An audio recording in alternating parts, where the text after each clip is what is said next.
गरीब बच्चा और चोर। एक छोटे से गांव में, जहां मिट्टी के घर और हरे भरे खेत थे, रेहान नाम का एक मासूम और मेहनती लड़का रहता था।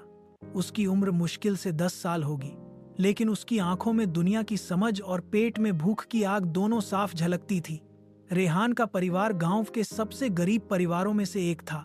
उसके पास न तो पहनने के लिए ढंग के कपड़े थे और न ही हर दिन भर पेट खाने को मिलता था। अक्सर वह फटे पुराने कपड़ों में नंगे पैर गांव की धूल भरी गलियों में घूमता रहता था। उसकी पतली काया और उदास चेहरा उसकी गरीबी की कहानी कहता था। हर सुबह सूरज उगने से पहले ही रेहान उठ जाता। उसकी माँ, जो खुद भी कमजोर और लाचार थी, घर के छोटे मोटे काम करती, लेकिन उनकी कमाई इतनी नहीं थी कि 2 वक्त की रोटी भी ठीक से मिल सके। रेहान का दिन अक्सर गांव के चौक पर या दुकानों के बाहर बैठकर गुजरता, इस उम्मीद में कि कोई दयालु व्यक्ति उसे कुछ खाने को या थोड़ा बहुत पैसा दे दे। कभी कभी कोई दुकानदार उसे बासी रोटी का एक टुकड़ा या बचा हुआ फल दे देता और रेहान उसे ही अमृत मानकर खा लेता।